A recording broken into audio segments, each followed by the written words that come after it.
ఓం నమో నారాయణాయ. అందరికీ నమస్కారం. వారాహి నవరాత్రులు మొదలవబోతున్నాయి. గుడికి వెళ్తూ ఉంటాము కదా పండుగలు మొదలైన తర్వాత. ఎందుకు వెళ్తాము? మనసుకు ప్రశాంతత.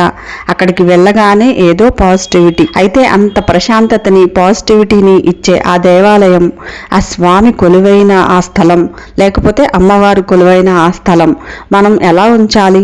ఎంత పవిత్రంగా ఉంచాలి? మరి ఎవరు ఉంచాలి? అది మనందరి బాధ్యత. కొబ్బరికాయలు కొట్టినప్పుడు, అభిషేకం చేసేటప్పుడు అవి కిందికి కారిపోయి చుట్టుపక్కలంతా పడి వాటిని తొక్కే విధంగా చేయకూడదు. కొబ్బరి పీచు ప్రసాదం తిన్న తర్వాత ఆ ప్లేట్లు కానీ కప్పులు కానీ అక్కడ ఉన్న డస్ట్బిన్ లో వేయాలి. ఎక్కడ పడితే అక్కడ పువ్వులు, ఆకులు విసిరేయకూడదు. మనం కొబ్బరికాయ కొట్టడం, అభిషేకం చేయడం ఎంత ముఖ్యం అనుకుంటామో శుభ్రంగా ఉంచడం కూడా అంతే ముఖ్యం. మన ఇంట్లో దేవుడి మందిరంలో ఎంత శుభ్రంగా ఉంచుకుంటామో అంతకంటే ఎక్కువ శుభ్రం పాటించాలి దేవాలయంలో. గుడి లోపలే కాదు, చుట్టుపక్కల బయట కూడా అంతా చాలా శుభ్రంగా ఉంచాలి. ఇది ఎవరి బాధ్యత? మన అందరి బాధ్యత. మన శుభ్రత, మన సంస్కారం.